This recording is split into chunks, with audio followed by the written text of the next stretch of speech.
Good evening. It is 6:30, and I'd like to call this meeting to order and announce that this meeting of the Seguin Independent School District has been duly called, and notice of this meeting has been posted in accordance with the Texas Opens Meeting Act, Section 551.043 of the Texas Government Code.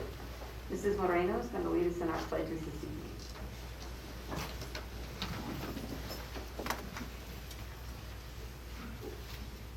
Pledge allegiance to the flag of the United States of America and to the republic for which it stands, one nation, under God, indivisible, with liberty and justice for all. Honor the Texas flag. I pledge allegiance to thee, Texas, one state under God, one and indivisible.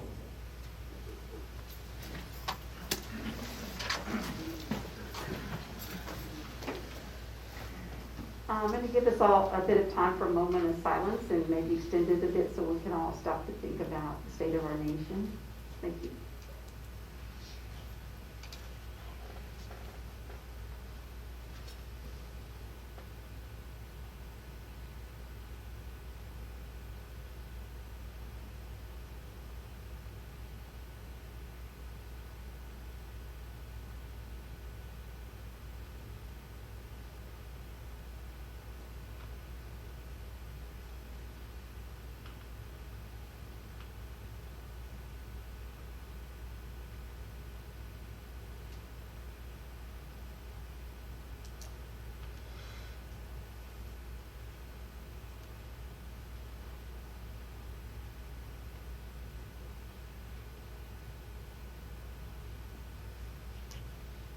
All right, thank you.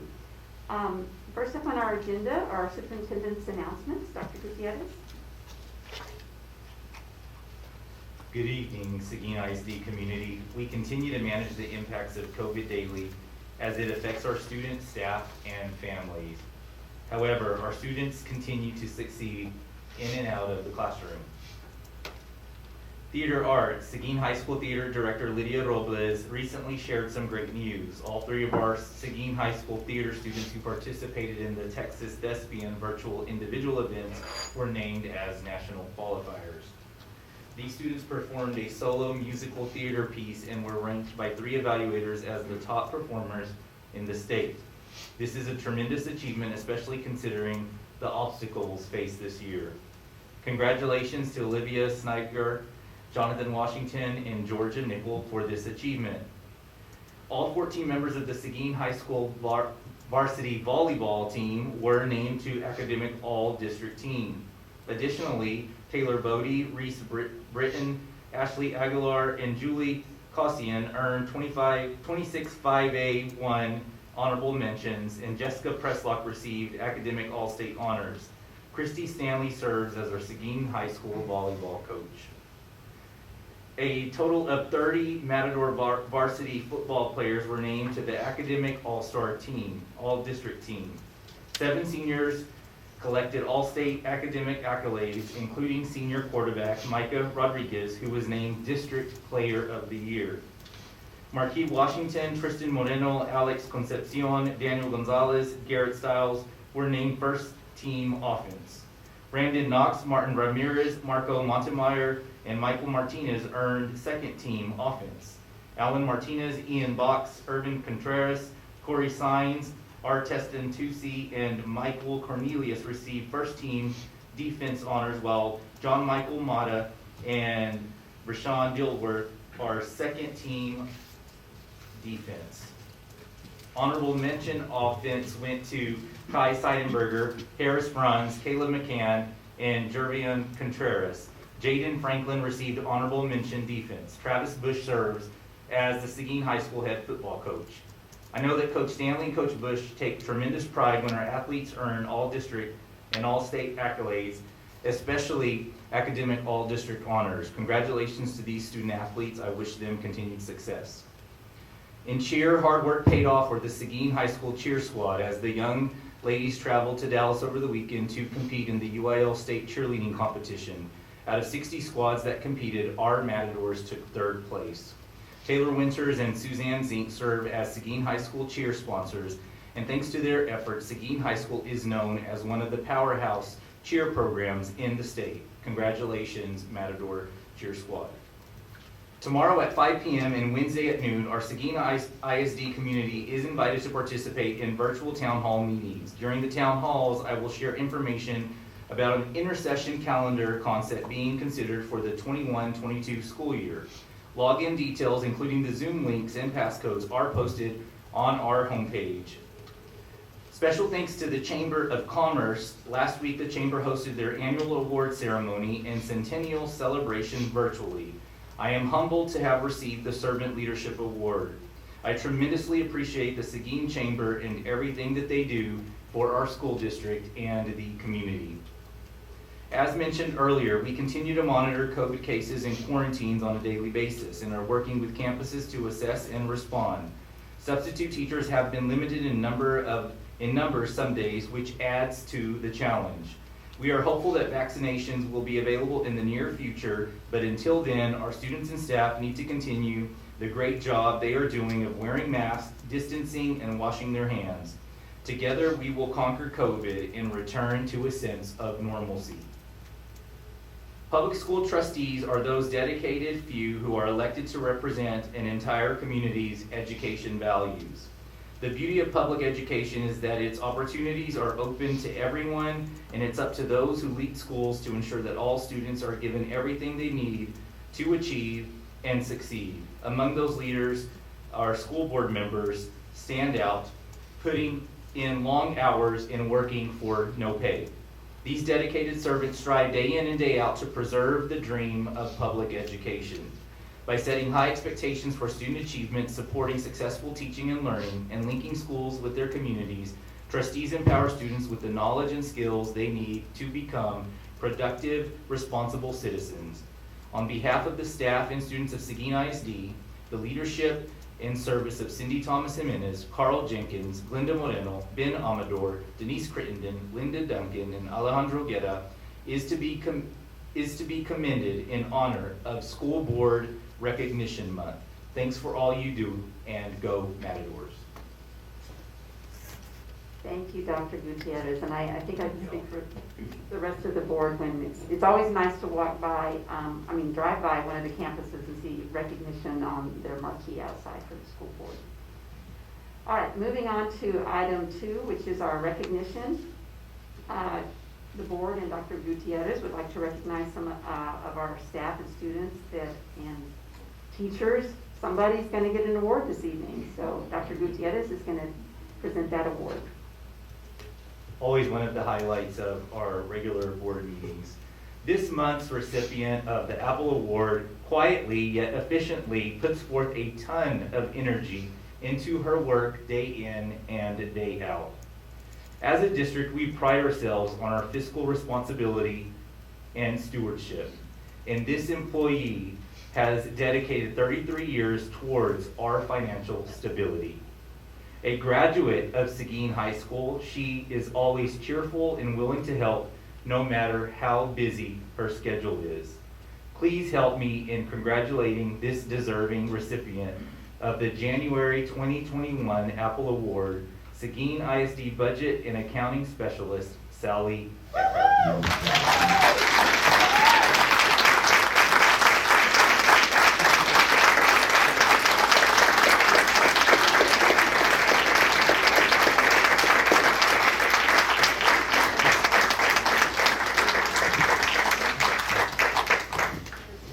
Come on up to the front, please. There you are. Okay.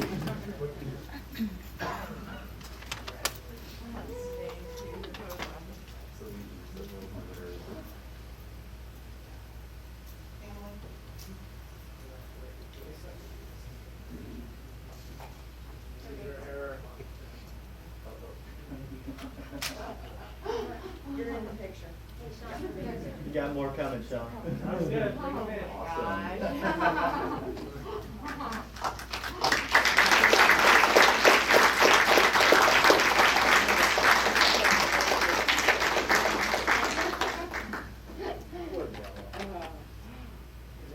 My children, Hello and Don.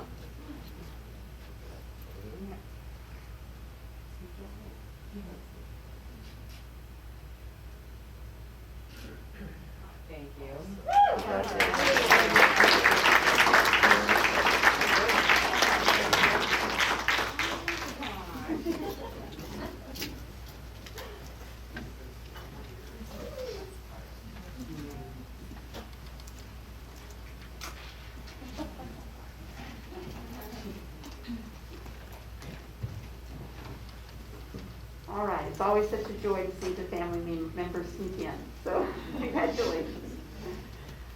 All right, moving on to the next part of our agenda is audience with the board, where we designated time for audience participation, beginning of each meeting to hear people who desire to make comments in accordance with board policy. We did not have anyone sign up this evening, so we're going to move right on into our reports. Agenda item 4A is an overview or program review of special services. There you are.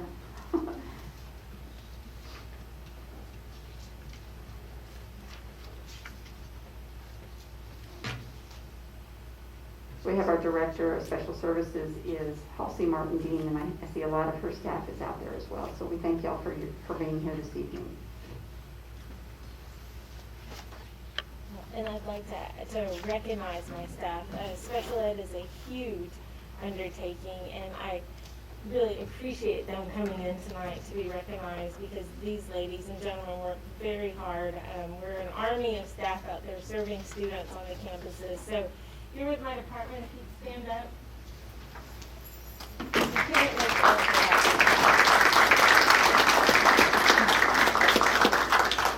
These guys are an awesome group, and they do good work. So, all right, well, ladies and gentlemen on the board, Madam President, I'm thrilled to be able to present an overview tonight of what we've done over the past year, and it's been an exciting year. It's been a very interesting year for all of us. So, moving on.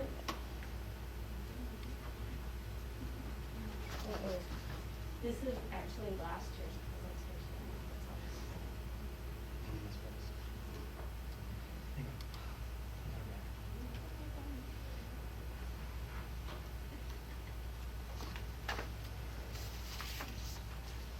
I have a technical issue. That's.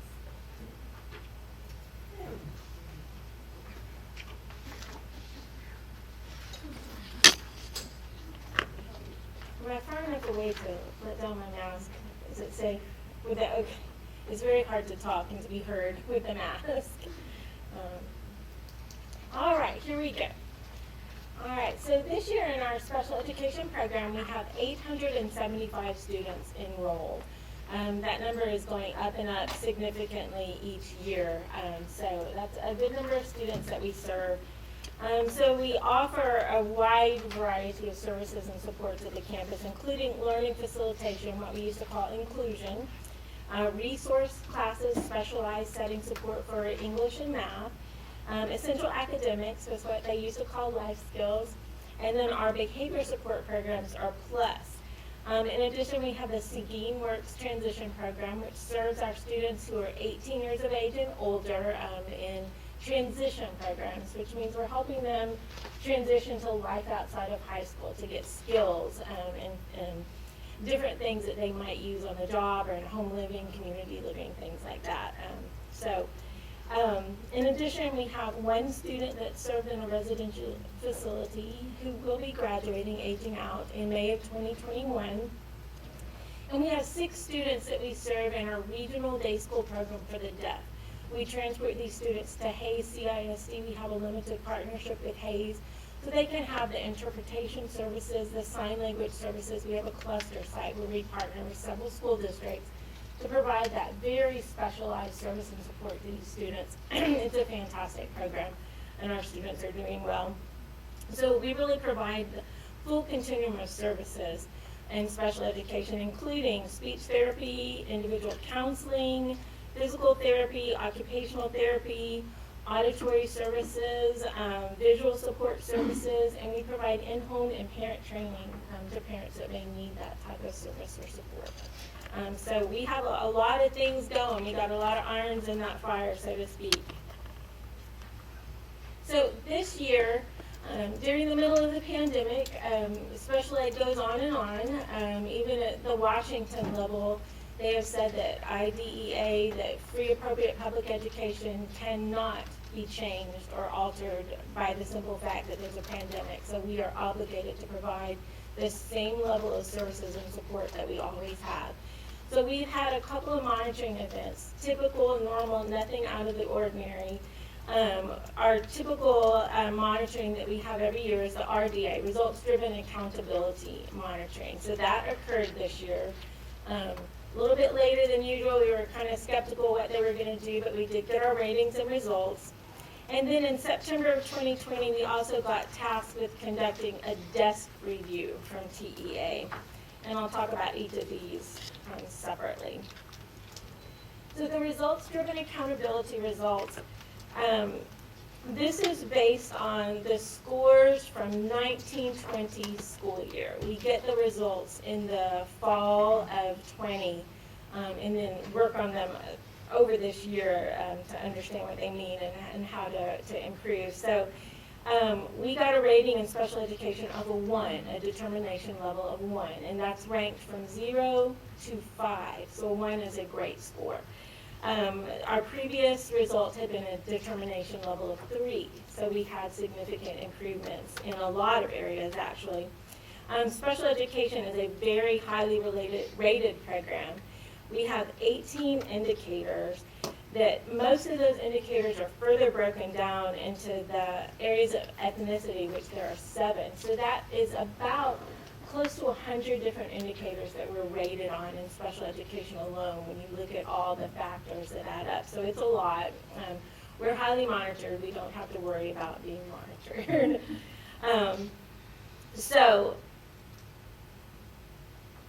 Further complicating that, so the results this year are based on the STAR report and other data from 1920 except discipline.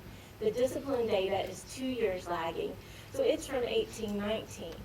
So we're always 2 years behind in getting our discipline data, so it's a hard area to move the needle on because we're lagging so much. So this year particularly, given the state of the pandemic, indicators 1 through 5 are totally related to STAR assessment. So there was no data reported. We did not have those to look at. Indicator 6 was our SPED graduation rate. We obtained a 0 in that area, which was a required improvement made, which means we made significant improvement in that area over the prior year. So for 2020, we graduated 74.6 of our cohorts. And in 2019, we were at a 66.7, so that was a pretty significant gain of graduates that year, which is excellent. So indicators 10 and 11 kind of go hand in hand. This is the special ed regular class rate and removal from class rate. So I'll talk about each of these kind of together, they're partners. So we want a student to spend at least 80% of their day out in general education, is what that would mean, that we're trying to get kids out in the mainstream in the regular ed class. So they rate how many students go out more than 80% of their day, and the next one is how many students stay in more than 40% of their day. So in that area, we also made required improvements, significantly impacting the number of students that we're educating in general ed environments, in out classes, mainstream classes, which is a great thing. So we're very proud about that. So indicator 14 gets into the discipline data. So indicator 14 is our special education, out-of-school suspension and expulsion, greater than or equal to 10 days, and this year it was a report only. So we just got the data, so we don't know how we're ranked. So I included this for your information. We could be fine, we could be out of proportion, we don't know yet. But the state rate was a 6.3 in this area, and our rate was an 8.5, so it's something to consider and watch. We're watching that, and we're looking at that. In this particular area, we also got what's called significant disproportionality with our African American population. So what that means is the risk ratio is 2.6. So if you're African American, you stand a higher chance of going to an out-of-school suspension or an expulsion. So we're already looking at those factors. We are working with the equity committee and trying to make sure that we have strategies in place to address what's going on and how we can impact that. Indicator 16 was special education ISS in-school suspicion day rate. Again, it was a report only, and I include this for your information because the state rate, they want you to be below 10.8, close to the state rate as possible. And we were at a 15.2%, so that gives me some concern, so I'm really watching that one as well. We had formed a discipline committee last year, and we're starting to talk about these even before these ratings came out and how we can impact that. These are difficult decisions made student by student based on individual factors. So it's hard to kind of influence with policy, but we're doing the best we can. Now, this is the one that's of significant concern to me, and that's indicator 18, the total disciplinary removal rate. And this is a new indicator for us. This is the first time they put this data together. And we did get rated in that one, and it was a PL of 3. So that's not a great rating. And if you'll look, they want us below a 19, and we were at a 52.6%. So that gives me significant concern. Special ed students are going to disciplinary placements more often than their general ed counterparts. So we're really taking a look at why that is and how we can influence that. Again, indicator 18 was also an area where African American students had a risk ratio of 3.3%, and we experienced some significant disproportionality. So African American students in special ed were going to disciplinary placements even more than their counterparts. So we're really taking a look at that and trying to make sense out of what's happening and how we can influence. Any questions about the RDA? That's a yearly process. It's a typical, it goes on even in the midst of a pandemic. So, I have a question. yes. You say taking the look, what does that mean? So we're exploring the data. What are the factors relating to the disciplinary removals? It's a small population of students, and that has, the smaller the population, the harder it is to influence. You can have 1 or 2 transient students, and what we're finding is we have JBC, so some of those kids impact us that aren't our students necessarily. So we're impacted through a lot of factors. So right now we're in the process of breaking down those factors to see where the issues are, if it's in our control, something we can work with to change, or if it's out of our control. JDC, we have no control over who comes, who goes, how long they stay. If it's factors relating to students we're sending to discipline, then we can influence that, and we can develop plans and programs. So that's what we take a look at. Why are we experiencing this disproportionality, and what can we do to impact that level? JDC, if they are special ed students or all JDC students? Special ed students particularly, most of the students that go to JBC are special education And students. do they come from other cities in our county? They come from other cities in the But we region. take the brunt of that? It depends. There's factors, and that's what we're looking into too, how those kids are rated, if they're here long enough and they're here for that October count. So there's a lot of weird factors that play into that. Some kids are here for 15 minutes. They come, they get adjudicated, they go home. Some kids are here for 30 plus days. So the way they influence us, it varies. But it is a factor, and the JDC is considered a residential facility that we operate, so it is highly rated by the state, and we really have a lot of monitoring with that program that we have to really take a look at. So Is it staffed by special education? we have 2 special education teachers that we send to the JDC, particularly to look at those factors, and it's a constant flow of records. We have almost 1 person in our office that just dealing with the records to and from the school districts. So it's a difficult process, but we try to stay on top of it because it can be very complex. Yes.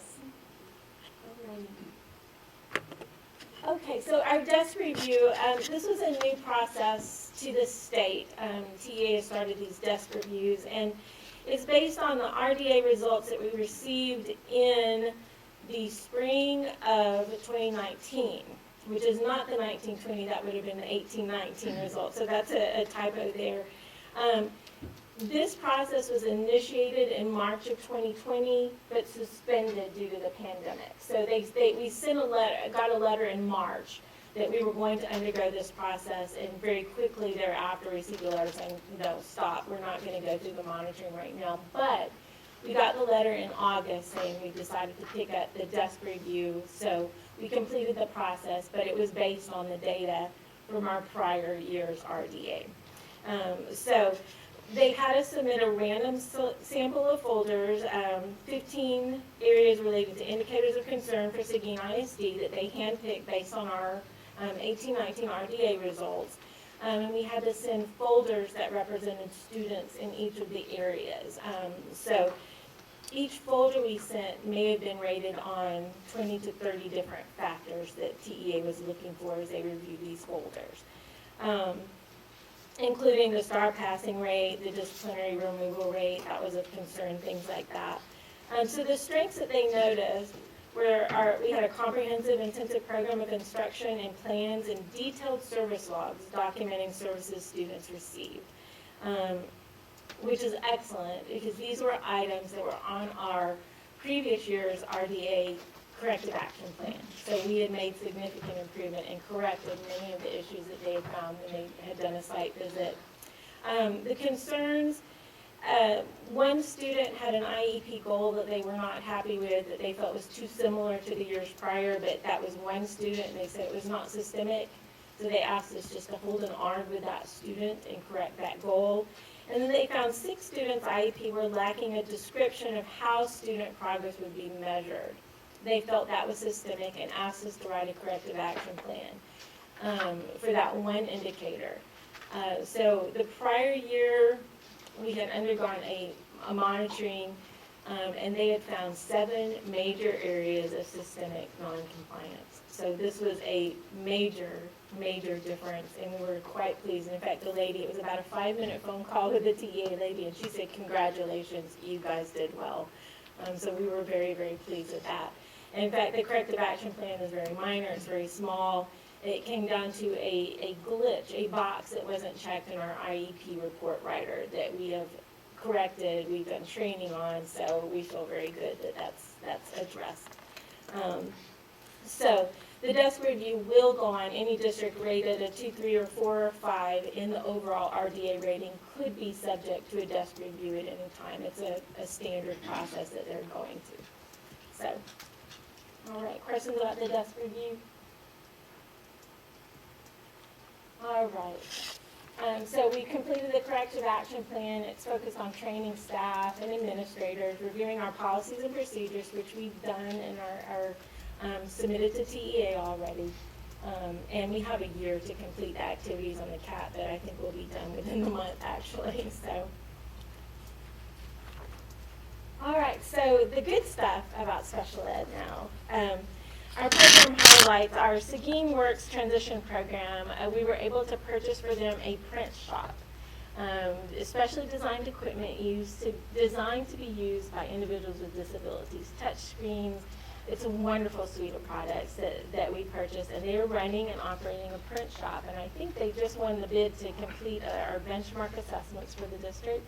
If you'll notice in the hallway as you walk in, the materials out there that the team members, and that's what they call them, our team members produce. Many of those drawings on there were done by the students. They are not graphic photos. They were hand drawn by the students, which is amazing. So they're really taking off and doing a great job. Teaching the students job skills that they can use in the community to gain competitive employment. That's our goal. We want kids in jobs. We have some phenomenal structured learning units at Rodriguez Elementary. These units are designed for students with autism and significant developmental delays. These programs are magnificent. If you would like to visit them, I would love to take you around to show you these programs. They're doing such great work for these students.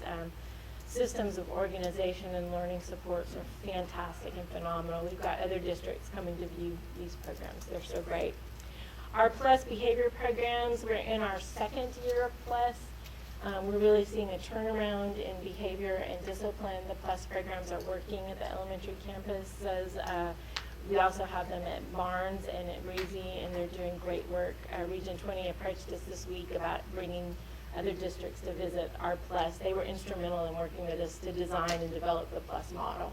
It's something that we've adopted, so we're very pleased. We've added 2 what we call BCBAs. They're interns right now, but they're going to stay with us, I know, and they're board certified behavior analysts to help us identify the why of the behavioral issue. Why is the student behaving that way? Because if we know why, then we can address how. How do we fix it? How do we help? So we're really excited. Now, last year we added reading specialists at the elementaries and obtained dyslexia and other intervention training for all of our special ed teachers and programs. We have 1 teacher identified to receive this reading training, and we're continuing with more reading training. We did not get to see the results because of STAR in the spring of 2020, but I feel confident that we would have seen great results from adding those positions. These teachers are doing an amazing job working with our students with reading disabilities and helping them gain strategies to read better. And that's the name of the game. If you can read better, everything improves for you. So we're very proud of that.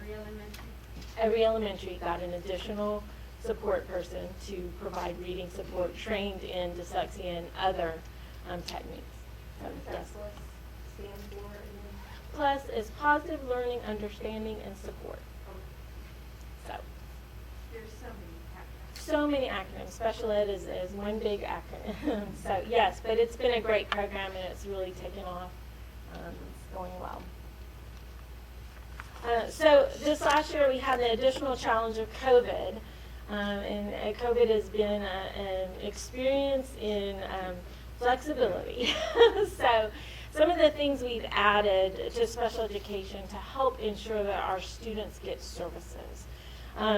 And I'm calling it this, there was a news story that came out the week of Thanksgiving on our Magic School Bus. And so we've added the Magic School Bus, and this week we've added a second day of the Magic School Bus. We've got a lot of kids that are getting services and supports on that bus, and it's going great, and I imagine we'll be to a third day before too long. And I wish I could take credit for that. It was a conversation with Dr. Gutierrez. It was his idea, and I took it to my team, and a week later they had that bus up and running. So it's a good service and support, but we've also added walk-in centers at every elementary for students who are still getting virtual learning. You can walk in and get your special education service and support. Here to our offices, you can walk into an elementary campus if you need speech therapy, dyslexia support, reading time with your special education teacher. So kids still get that SPED service even though they might have chosen virtual instruction.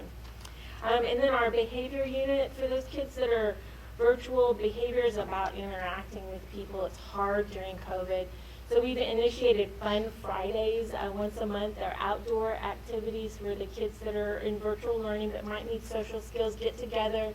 They've been to the Outdoor Learning Center and engaged in some of those activities. They've been to the park and done partner games, things like that, to build social skills. They're having a wonderful time. The parents are just thrilled. The kids are loving it. We have some kids that go back to school and say, but can I still go to the Fun Friday? I still want to go. So we're looking at how we can incorporate that into all of our behavior programs. So we tried to think of everything we can do to get the services to the kids where they need it the most. So additional COVID considerations that we're grappling with, because of the school outage and the school transition to remote, we have to look at what's called compensatory services. What did each individual child in special education miss for the very short time that we were shut down and the time that we were in remote learning? So essentially from March to May of 2020. What did they miss and what do they need from us to make up this time? So we're in the process of talking to each individual family, offering services and supports, and looking at programs that we can offer, such as a summer camp or some type of after-school transition. We're going to purchase a social skills program at home that kids can access on the computer, and we're looking at other programs like that to give a little extra to the kids that might need it. And then assessments. There were a lot of kids that missed their assessment due to the COVID situation. That has to be done face-to-face. There's no way to do that virtually over a computer screen. So we're working to continue to complete these assessments. We still got kids in virtual whose parents feel like it's still unsafe to bring them to the school. So we're still working through that and trying to figure out how to get these kids assessed for their special needs. So we're still grappling with a few issues, but we're not alone. We're working through that. So upcoming events that we have this year, and these are new to Texas, to TEA. These are routine for all school districts, but this spring they've announced, in fact I went to the training, the initial training today, we will have to undergo a self-assessment process in the special education field, and it's extensive. It's going to be a large project where we will look at 7 major areas in special education, gather data, form committees to look extensively into each area, and produce a report to TEA whether we think we are developed, proficient, or exemplary in each area. So that will be due in April, and then I'm sure we'll get results. But they announced today as well that this will be an annual process, that each school district in Texas will undergo this process every school year. So we will be excited to learn what that entails and how we can make that work for us to improve our programs. Also, Texas has reinitiated the cyclical monitoring. Those of us who've been in the field long enough know this is the old deck monitoring. There used to be deck teams that came to your campus and would explore all your folders, talk to everybody. Well, they're not sending teams. Now they're making us do the work in the cyclical monitoring. They'll send us the deck visit, and we have to go do the monitoring and turn the results in. So that will be a 6-year process where every district in the state, once every 6 years, will receive a cyclical monitoring. We are due to either be 21-22 or 22-23. They haven't released those years, so I'm not sure which cycle we'll be in, but that will be upcoming. So more to come on that. So very quickly to end, we also monitor 504 programs. We currently have 511 students monitored in a 504 program. And this basically is a program where students with some type of identified disability receive services and supports and accommodations as determined by their need, by an individual plan on their campus. And then dyslexia programs. We currently have 264 students identified as having dyslexia. We use the Reading by Design curriculum for our English-speaking students and the Esperanza program for our Spanish-speaking students. They work on modules designed to teach specific skills related to dyslexia to remediate the basic reading difficulties specific to dyslexia. It generally takes 3 to 5 years to complete the dyslexia program. Students go at their own pace. We recently added the special ed component of that, so if students need more time or additional supports, they can receive dyslexia through our special education team.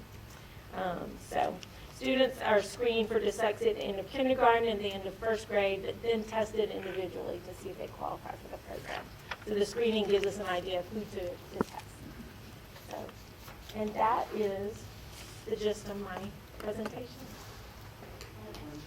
Yes. In regards to the transition program, Yes, ma'am. so those kids they graduate at the age of 18? They receive a certificate of completion at 18, so they're technically not graduates.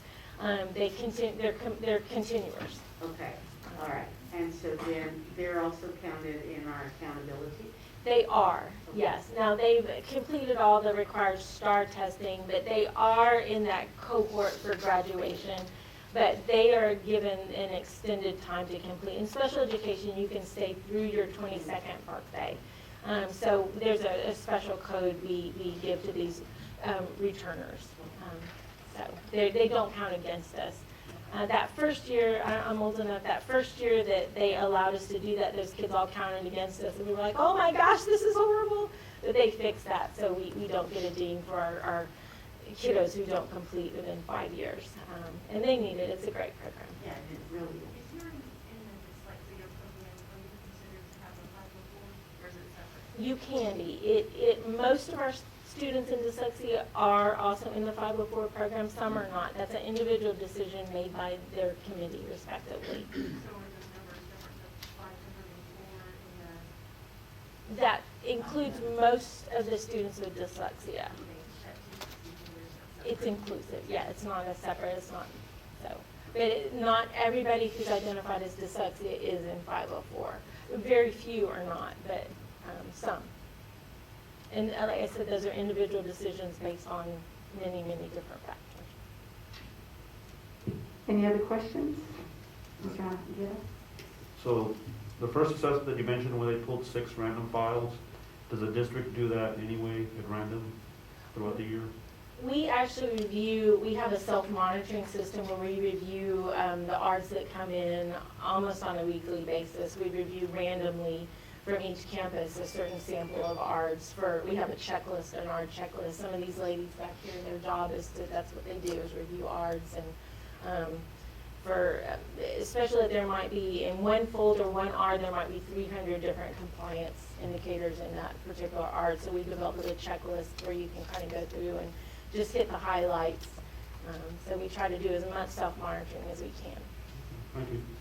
It's certainly very complex when you are looking at the ARD paperwork, and I do believe that a lot has been learned over the last several years, especially since we had that first visit in the spring of 2018. But I'm just amazed at the progress that has been made since then, and I certainly want to commend you, Mrs. Dean, for your leadership, but your team, and just continuously going above and beyond and thinking outside of the box, especially during COVID, to meet the needs of our students, either here at school or those who are learning at home. It's just been amazing to see. Thank you so much. We all love what we do, and we do it for the students. We do it because we want to serve our families and our students, and there's nobody here that doesn't excel at what they do. So, Well, congratulations at the success that you've seen. thank you. Thank you so And much. it's quite extraordinary, really, when you think about all of the data and the monitoring and all the programs that are administered. It's just amazing. And what I love about this school district is it's always with the students in mind. The students are at the forefront of every decision that is made.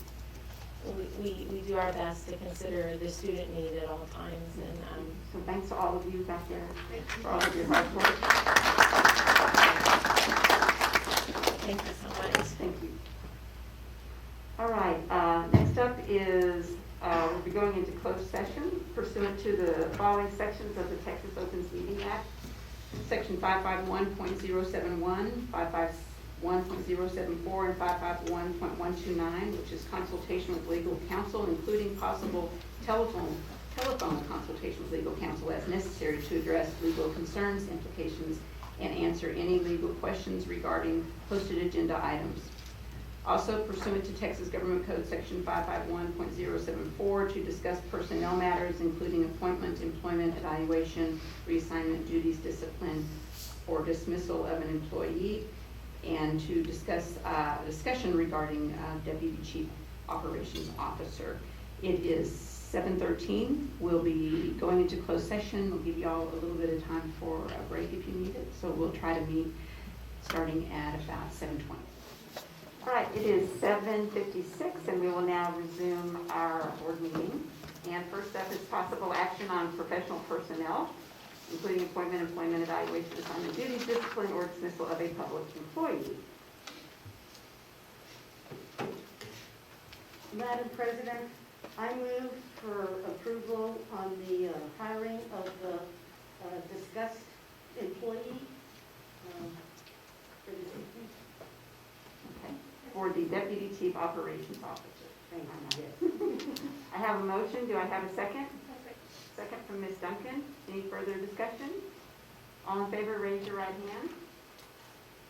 Okay, opposed, same sign. Motion carries 7-0.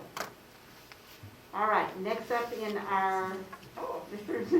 Cindy Moreno is coming to visit with us. And tell Good us who it evening, is. Madam President, Dr. Gutierrez, Board of Trustees. I am very pleased to introduce the new Deputy Chief of Operations, Mrs. Nikki Elaine Benny.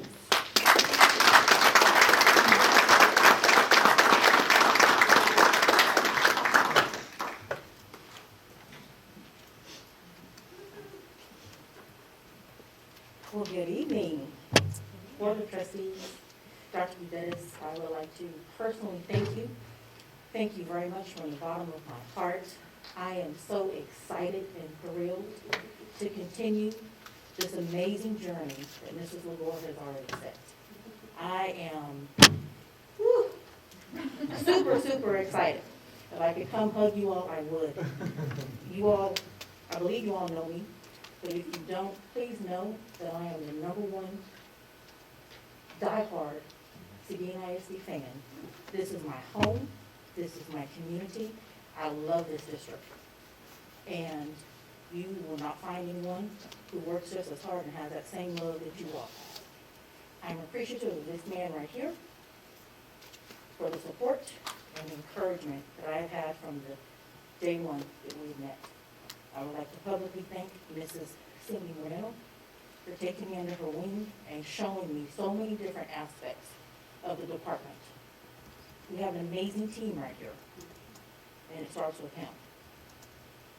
It is my goal to continue on with the success that we have had and just continue to be a servant. And I'm extremely happy and cannot wait to go call my mom. Thank you from the bottom of my heart. I have been working since day one, and I'm ready to get to work. Thank you again. Congratulations. We're excited.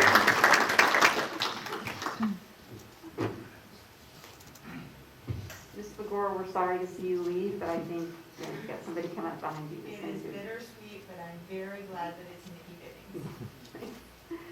All right, next up is our consent agenda items. BE policy states that a consent agenda shall include items of a routine and/or recurring nature grouped together under one action item. All such items shall be acted upon by one vote under or without separate discussion unless a board member requests that an item be withdrawn for individual consideration. The remaining items shall be adopted under a single motion and vote as applicable.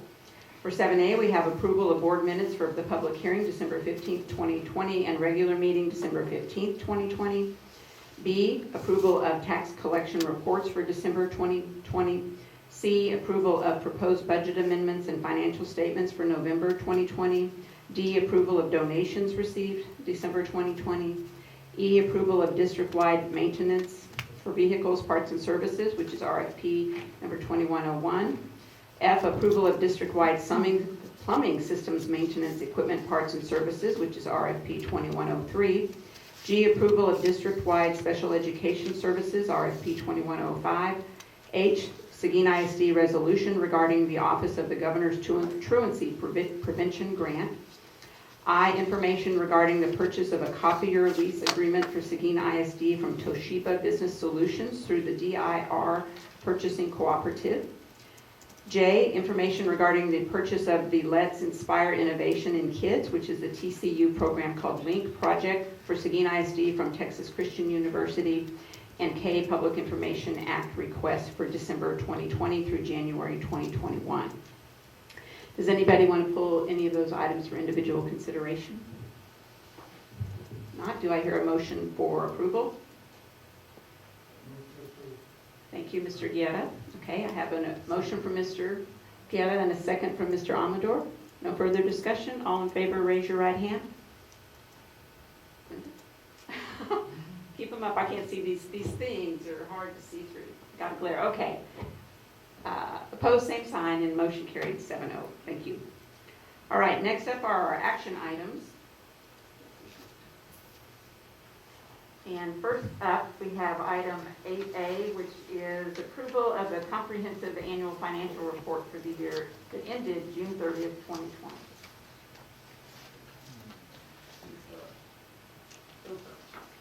President Jimenez, members of the board, Dr. Gutierrez, it finally happened. It's been a long time coming. Normally, we would be presenting the annual financial report in October or November at the latest. And here we are at the end of January. So COVID-19 continues to be the gift that keeps on giving. But we are happy to announce that we do have finally our financial report. And with us this evening, we have Ms. Michelle Koplow with Maxwell Lock and Ritter. And she's going to go through a few highlights from the audit report that would be of interest to you. So I will turn it over to Ms. Coppola now.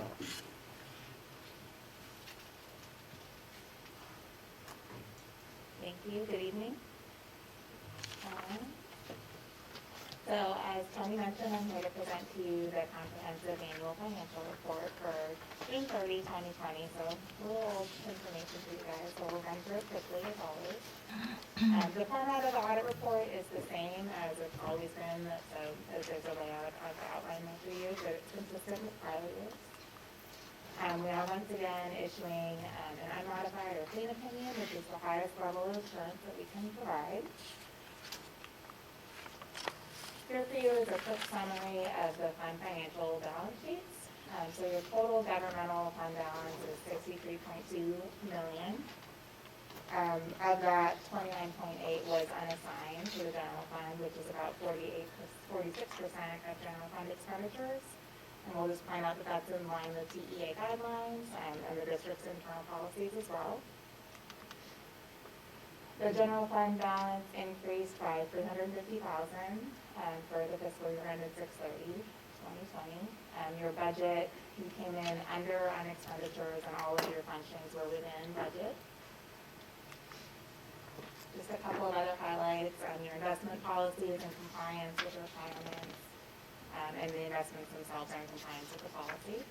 You have your capital assets of about $145 million at 6/30. You have your general obligation bonds of about $162. Of that, 14.2 in principal and interest is due in fiscal 21. And then, of course, you issued $31.5 million in building series 2019 bonds last year. These are the same couple of accounting pronouncements we've discussed a few times. The only change this year is that the GASB did push them back a year. It's kind of part of the COVID relief to give people more time on these types of things. But the standards are the same, and we don't anticipate significant changes here. So we did perform our audit under government auditing standards. So we issue a report on compliance and other matters.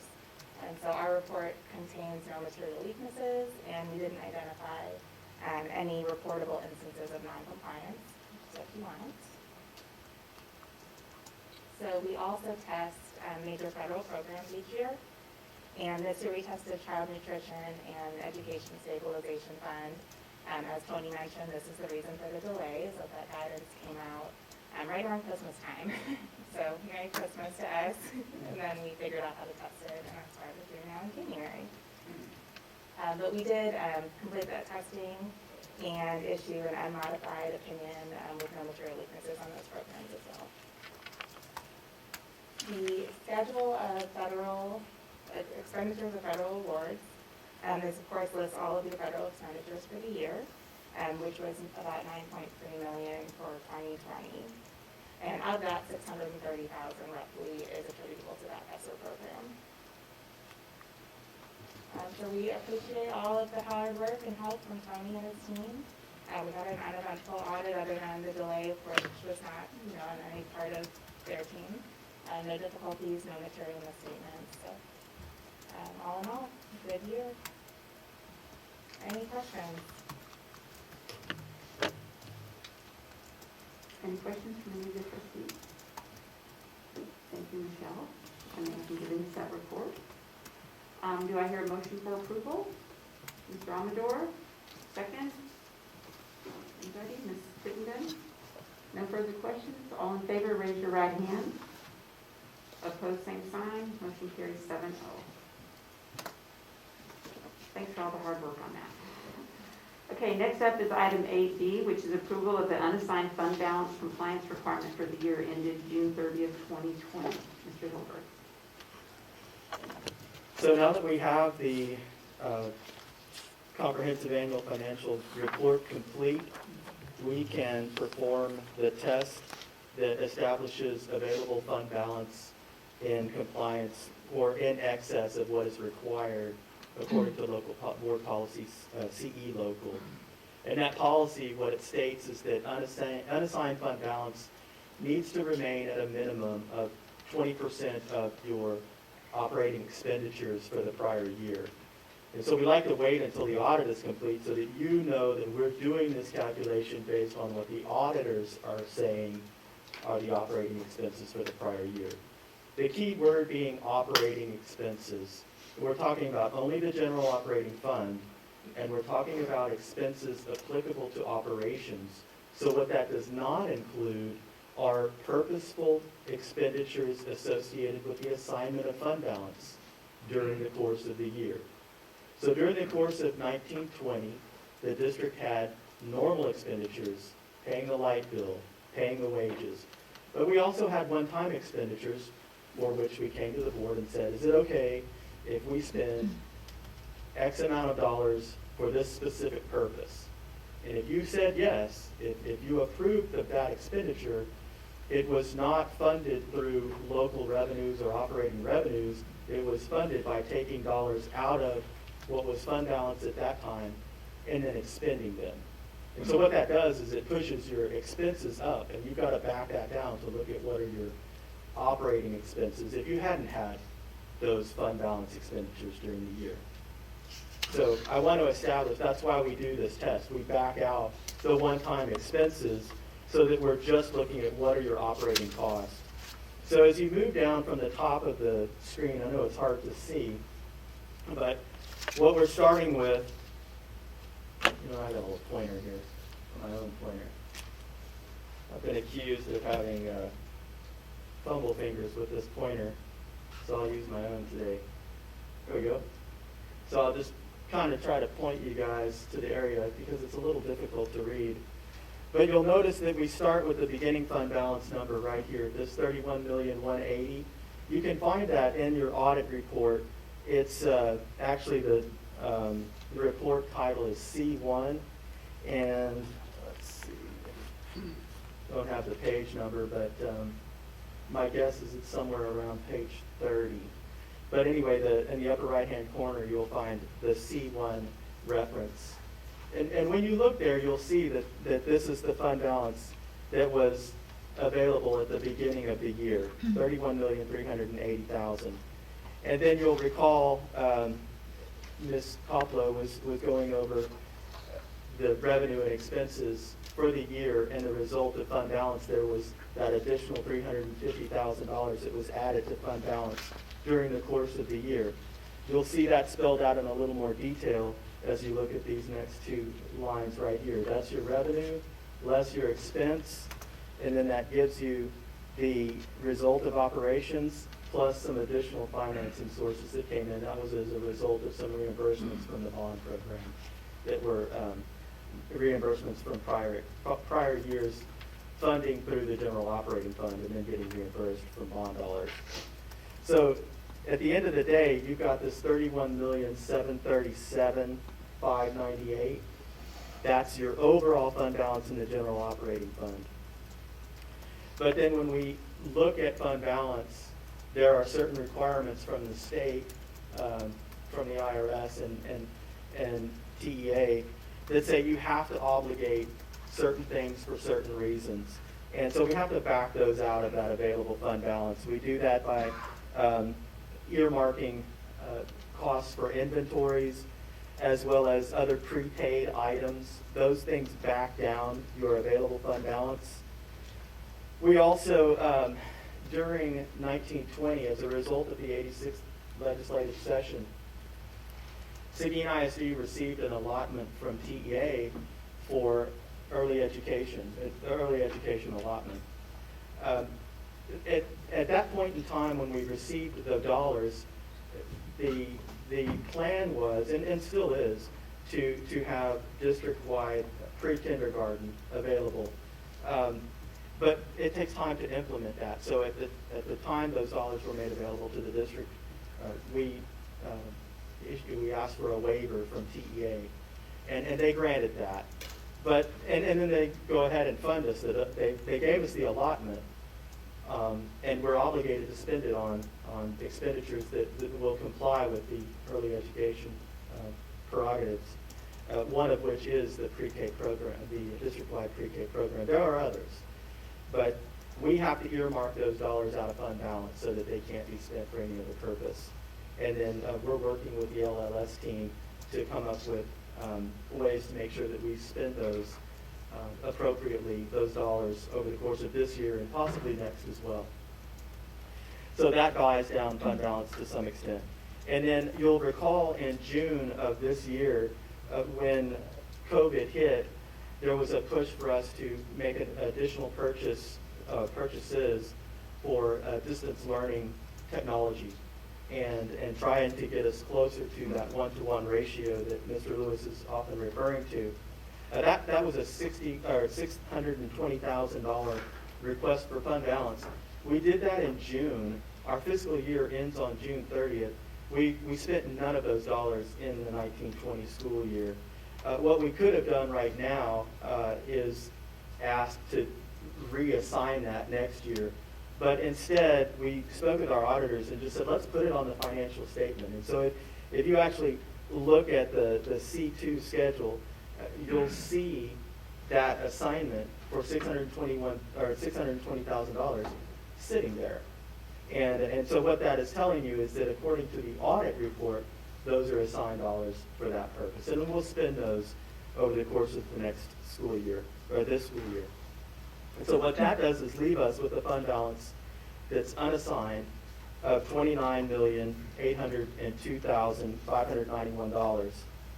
So of that, how much is required in order for us to be in compliance with board policy CE local? And so the next section down here helps us determine that. We look at our operating expenses, which you saw up above earlier. There, again, per the audit report.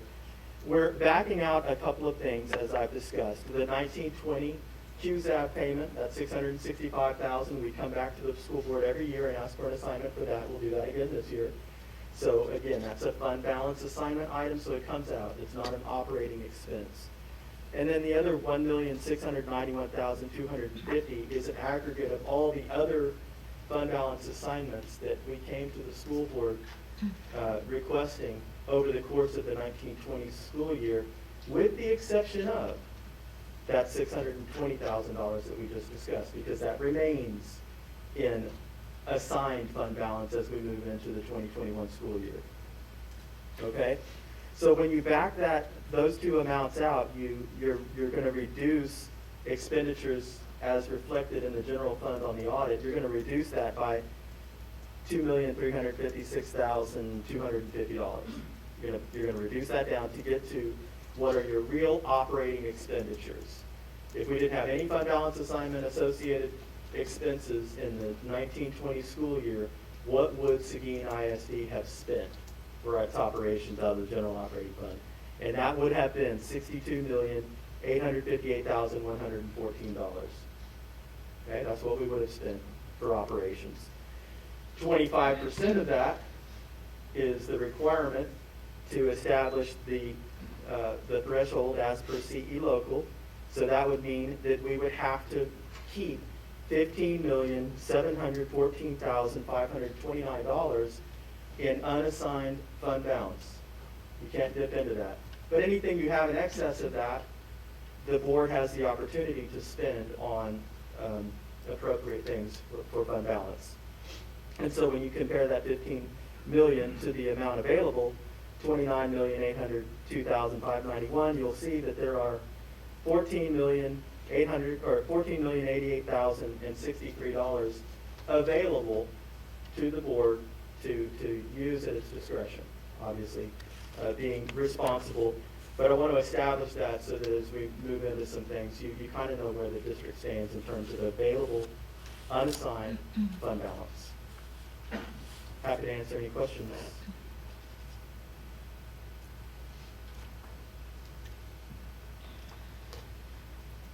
No questions? Clear? Okay. So okay. Yes, ma'am. Now that we've spent all the QZAB money now, right? So that 665 will be a constant. Correct. Until we pay it off, it won't fluctuate. That's correct. Well, it does actually fluctuate ever so slightly. Not really sure why. It's not very much. I think it goes to 662 for one or two of the payments coming up in a couple of years. But for the most part, yes, it's right at 665 every single year. And is that the only debt like that that doesn't show up on the INS side that shows up? Yes. Mhm. Was that a 10-year plan? Correct. Yes, ma'am. And we are in year 4? Yes, ma'am. Anybody else? All right, if not, do I hear a motion to approve the annual calculation of unassigned fund balance in compliance with board policy CE local? Mr. Amador, I hear a motion, and a second from Mr. Jenkins. No further questions? All in favor, raise your right hand. Opposed, same sign. Motion carries 7-0. Thank you.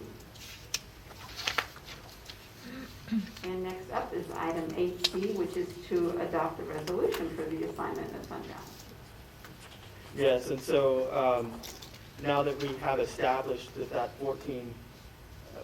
roughly 14.1 million is available to you, I want to show you on this, and again, I see it's difficult to read, but if you'll go ahead and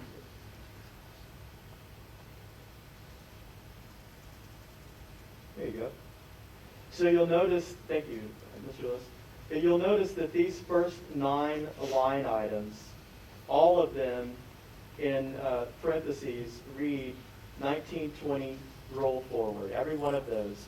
And what those represent, aside from, as I just mentioned, that $620,000 that we asked the board for permission to assign fund balance at the very end of the school year last year, these are a different story. These were asked throughout the course of the year, but when operations shut down, and for other reasons too, but a lot of this is associated with the shutdown of operations there in March of last year.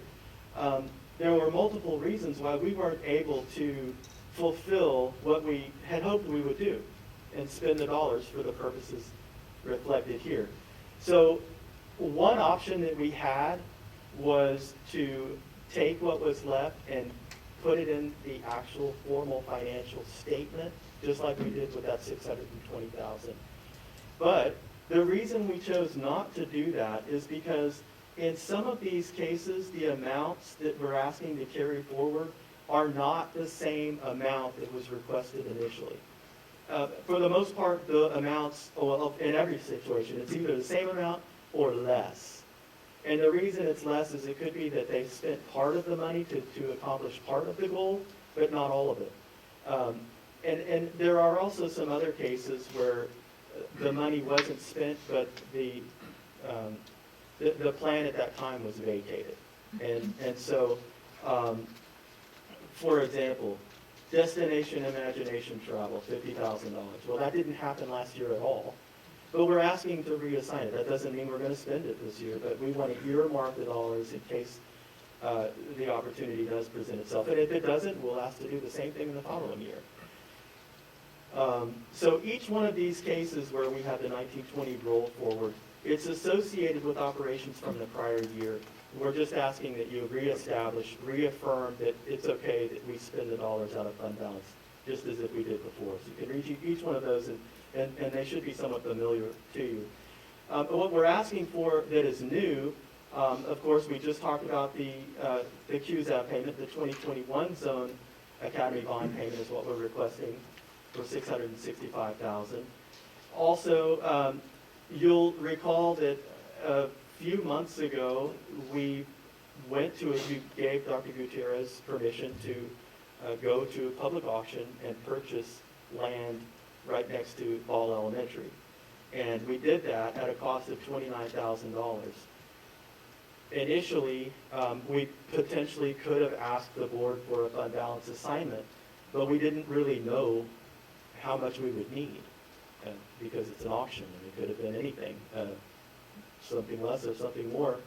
Now we know what it was, and so now we're asking for it. It hasn't impacted operations in any way, shape, or form. Everything's covered. And even if the board should choose not to assign fund balance, the cost is already covered. And so it's just a technicality that we want to bring that before you now. What we are also asking for, though, that I want to draw your attention to is the 80 hours of emergency paid sick leave that is now going to have to be funded locally as opposed to funded by the federal government. More discussion on that momentarily, but we want to make sure that the funding is there before we get permission to do it. So we've gone through the analytics. I do not anticipate that we will need the amount of dollars that are reflected there. That's worst case scenario, just so you know. And just because any of these numbers that are assigned here, just because that's the amount assigned, that does not mean that that's the full, that we will spend every bit of it. We try to make our best estimate, give you what you need to make the decision. To the extent we don't spend it, the money goes right back into the general operating fund balance. It doesn't happen until the end of the fiscal year, though. And then finally, we have a residual item from our budgetary process that we deemed to be a fund balance item way back when we started the whole process of adopting the budget for the 2021 school year. It seems crazy to be coming now for this, but that's kind of the world we live in right now. So this is a component of RAW-WE, the truancy software, and it's proven vital. I'm not exactly sure what the additional component is, but it's my understanding that is a one-time cost. Is that correct? It was. When we started with RAW-WE, it was a relatively new software, and so they had upgraded certain parts, and so it completely changed the interface, and it made it more user-friendly. And that was really helpful, especially with COVID, because we had to change so many things with how the interventions were running. So now we're updated with the upgrade, and that will never be an additional cost. And with that, they gave a lot of freebies, which was kind of an added bonus.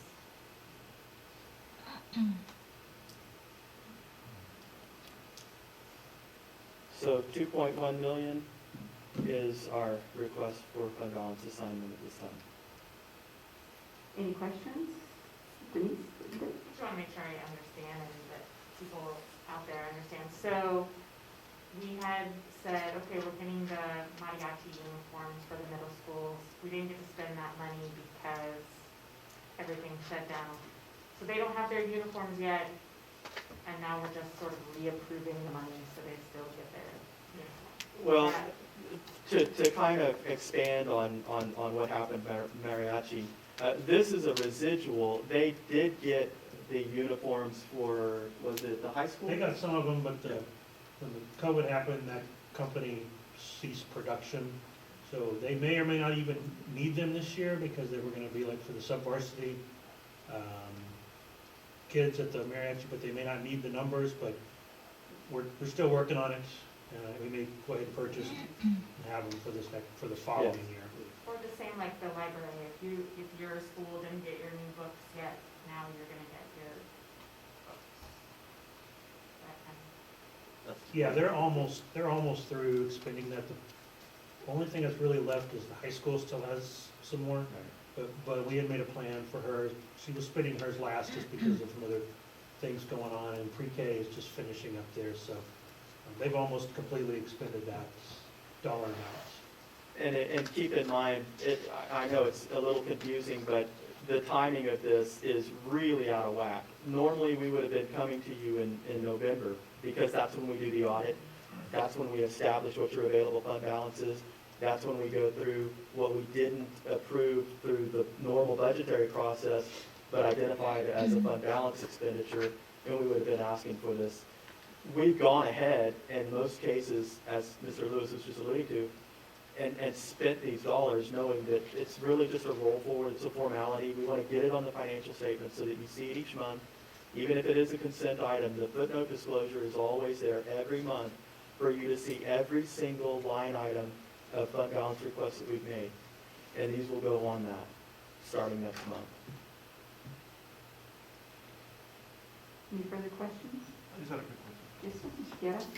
On the second stimulus package, have you heard anything about any of that money allocated for education? On the The second second stimulus package. stimulus package?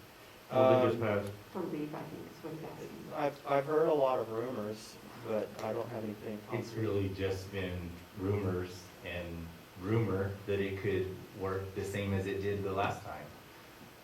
So there's still a lot of unknowns. So this is a worst-case scenario Yes, that we would ma'am. have to fix it. Okay. Right, and obviously, and we've experienced this with multiple CARES Act funds. We'll spend the dollars as a district, and then when a new funding methodology opens up, we will seek reimbursement. We've been down this road so many times now. I already know what they're gonna ask for. We already have our files. We have everything ready to go. We just need to know who to send it to. And no doubt it'll be the same way, because all of this really falls under the same guidelines. And we deal with federal funding all the time. And COVID is really not much different than all of the other federal funding compliance issues that we run into. So we hopefully will get a reimbursement. Better would be that we never spend the money to begin with. Either way, it's a That good would be idea. good. It's something that's needed, so it's a good idea either way. Precautionary. All right, any other questions? If not, do I hear a motion to adopt the resolution for the assignment of fund balance as presented? Ms. Duncan, do I hear a second? Okay, Ms. Moreno? No further questions? All in favor, raise your right hand. Opposed, same sign. Motion carries 7-0. Thank you, Mr. Hillsberg. We're going to see you again. All right, item 18, which is the approval of general contractors for additions, renovations at Friesenmeister Middle School and Jefferson Elementary School. And this is an exciting one to be able to bring to you. It's been long awaited. Before moving into anything, though, I would like to express appreciation to certainly Dr. Gutierrez, certainly the Board of Trustees, the community, but very specifically the evaluation team that assisted in going through the process of reading through the proposals that were received, interviewing each of the firms, the amount of collaboration and discussion that took place. And I certainly don't want to leave out Robin and Lauren Popa from Pfluger and PBK. They are our architects and consulting firm, and they helped us with this in terms of some things that we don't deal with every day. But make no mistake about it, this decision was something that was not spearheaded by any one individual for any one purpose. This was a collaborative effort among representation throughout your district. We had representation from both campuses, so you had your principal as well as one of the other staff members from each of your two campuses. You also had technology, the maintenance and operations department, communications was there, of course business department was there. So we were all coming at it from a different perspective, but all of us were working through each of the evaluations and having multiple hours of discussion. So I can't express just how thankful I am for their help, because it would have been an ominous task for one individual to own this. As a result, I feel like we have a recommendation for you that is fair and provides the best value for the district. Is it the least expensive? Not in all cases. And anyone that spends money on something understands that the cheapest is not always the best value. There are a lot of things, and there's a reason why even the education code prescribes that price is not the only determining factor. All of the firms that submitted their responses were very competitive, highly qualified, and we're grateful to every single one of them without exception. They were all professional firms. And no doubt all of them would have been capable of doing the jobs. And it made our job difficult in making a decision and bringing it before you now. Talking specifically about the Briesemeister project, we'll start with that one. There were 8 firms that submitted responses. All 8 of those responses met with all the requirements to be in compliance and be considered as a recommendation. But again, we were looking at best value. And at the end of the day, what really put Satterfield Ponticus over the top in our mind was not only the number of projects that they have done for school districts, because others have done many projects just as they have, and they've done an enormous number, over 60 school districts they've worked with. In addition to that, though, it was the projects that they have done that mirror what we need to do at AJ Reed. We've got a large facility, a lot of students, we need to maintain those operations, a lot of phasing has to take place. There's not a ton of room for things to happen. So it was the fact that they brought to the evaluation team very specific plans, more than one, on how we might be able to conduct this entire construction, possibly even saving some of the time that was originally planned in the design phase. And so the team felt like not just one option was brought, but multiple options were brought with a lot of detail. So they clearly put a lot of effort into this specific, complex project. That meant a lot. Also was the fact that when we looked at any construction project, the subcontractors are key in terms of getting that project done. And so our maintenance and operations team, as well as the architects, have familiarity with a lot of the subcontractors that were provided in terms of lists. We asked each of the respondents to list their subcontractors, and they all did so. Evaluating those subcontractors was really helpful, and because of that, and the strength of the subcontractors that Satterfield-Ponticus is planning to bring, that coupled with the strength of the team. I also want to share the team that they will have on site overseeing the project. They brought them, and we visited with them. But there's, in addition to that, we did the reference checks on all of our firms, and specifically with our recommendation here with Satterfield-Ponticus, we received multiple very positive comments back regarding Satterfield and the willingness to continue doing business with them on the part of many districts around us, many that are much larger than us and do a lot more construction than we do. So with that, I just want to leave that. Those are the things that played into it. The recommendation is listed here with the justification. You can read that if you'd like. And I'm happy to move on to Jefferson unless somebody would like to ask some questions about these motions.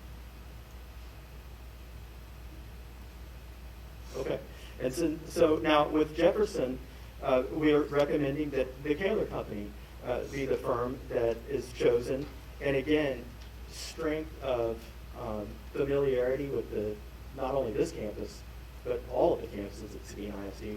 We've done a lot of work with the Kaler Company over the years and are very happy with their work. This project proved to be something that the Kaler Company's presentation was extremely detailed.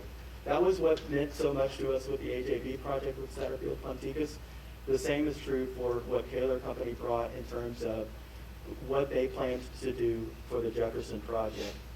And so one of the things that briefly I do want to speak to is the opportunity was there for one firm to receive a dual recommendation or a dual award, right? And there were some cost savings associated with that if a firm were selected.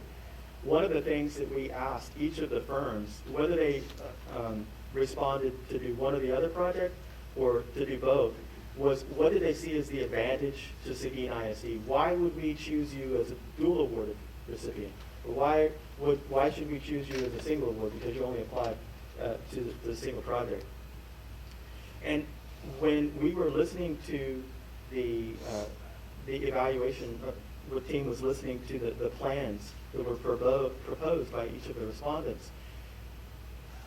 Without exception, in the dual award presentations, it felt like to the team that so much emphasis was paid with the AJB project that there was some deficiency in what was being presented to the group with regard to the Jefferson project.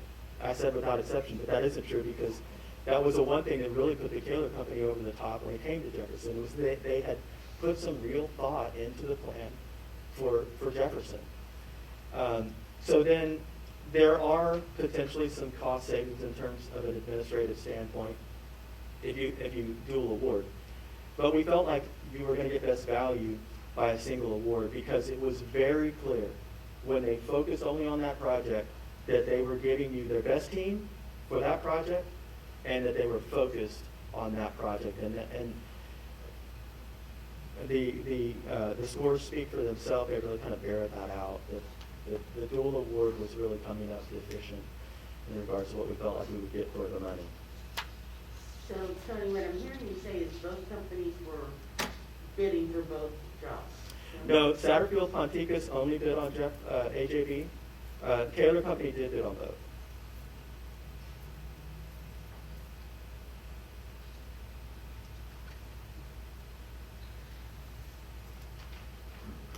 Y'all have any questions?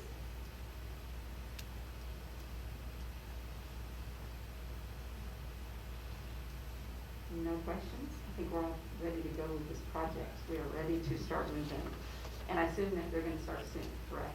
Well, so what happened, what this does is it gives Dr. Gutierrez authority to begin the negotiation process. So once we know who we can start negotiations with to execute a contract, we have a baseline. Obviously, we have a bid that shows dollars, and we know the scope of the work. So it should be something that we can get to. But if for some reason we can't, we can go to the next highest respondent. So there will be a little bit of delay until we have a contract, but it's going to move pretty quick.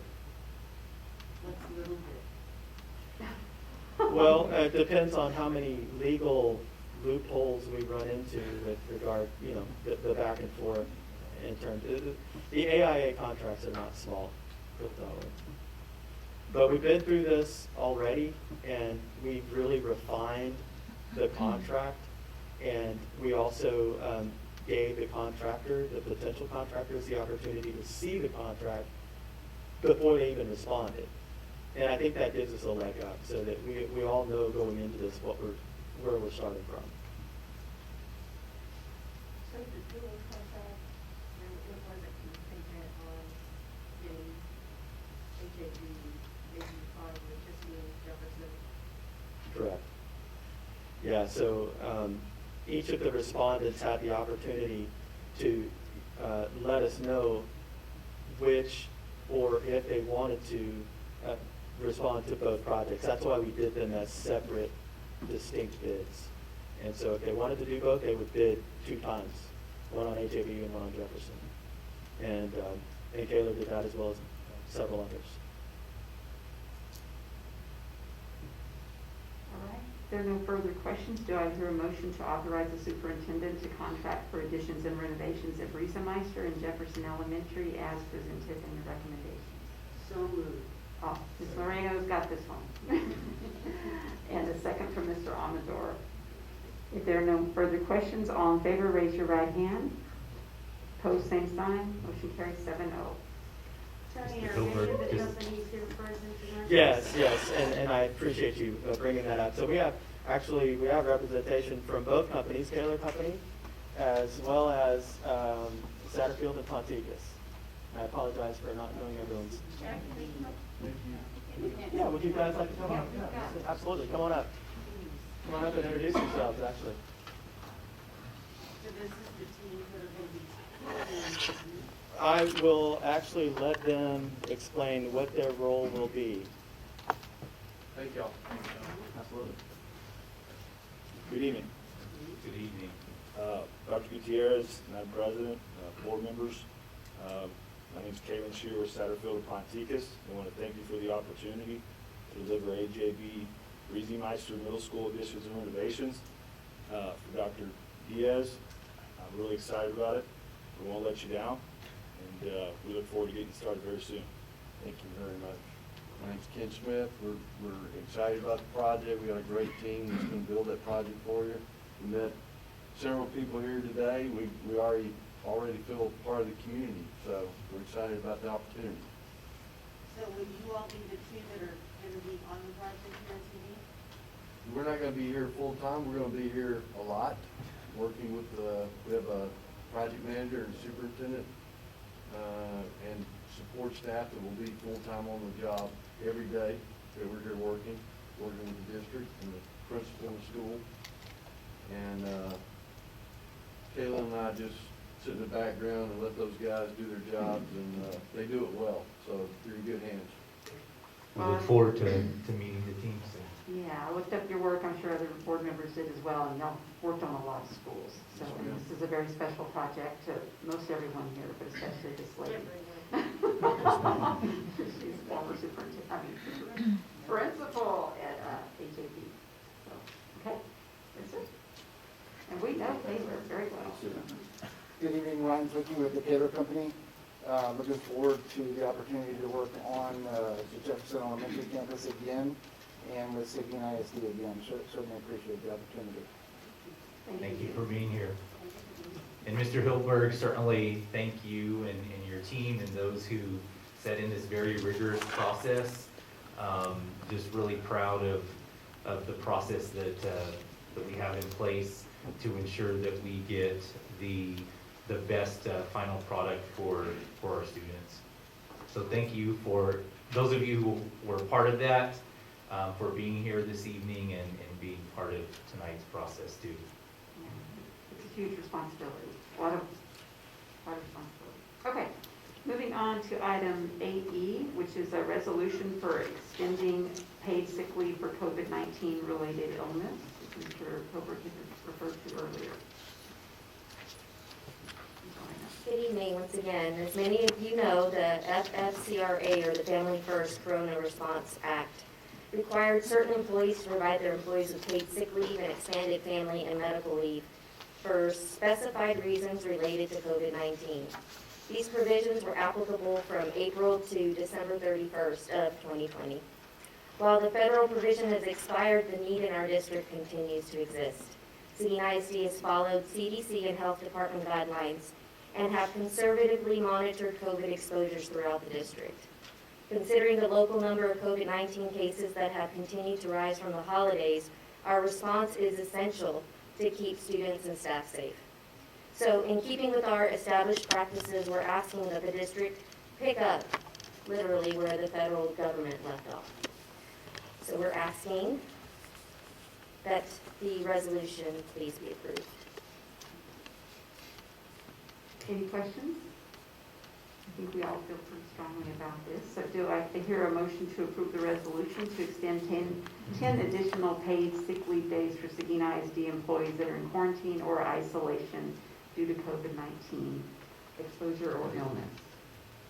Thank you. Mr. Guerra made the motion. A second? I'm going to let Mr. Jenkins second. All right. If there's no further discussion, all in favor, raise your right hand. Opposed, same sign. This is a good thing. I think our staff will be relieved to hear this news. And again, the estimate that was provided by Mr. Hilberg is a very high one, but we all know there are still many unknowns, and it's our hope that we don't get anywhere close to that, and that we are going to get past the holiday surge in the coming weeks. But this is certainly a significant decision, and for that I'm very thankful. All right, and our last action item is 8F, which is a personnel action of professional employees. Yes. Ms. Moreno. We ask that you recognize and acknowledge the new professional hires and resignations below. We really hit the jackpot with our two hires. Ms. Raquel Escalera Chapman is going to be our virtual teacher at Kennedy Elementary. Well, she's going to kind of be housed at Kennedy, but she's going to be having district-wide virtual students in her classroom. She came by this week to visit us. She already had her manual mask made all the way from Brownsville, so she was excited to join the team. She has 11 years of experience. And also, Miss Emily Merrill is going to be joining our special education team, and she has 20 years of experience. So we're very excited to have Miss Merrill. As you can see, we're losing 3 powerhouse teachers. They are all reading interventionists. I've had the pleasure of working with Miss Miller and Miss Rodriguez. They're both exceptional educators, but they want to take advantage of their retirement. Much needed rest.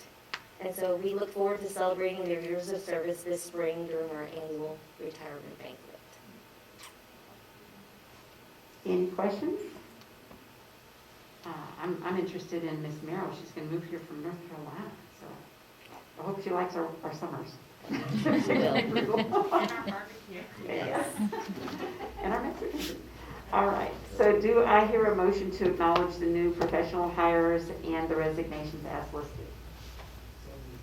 So who said that? Okay, Mr. Amador, give me a motion. Do I have a second? Second.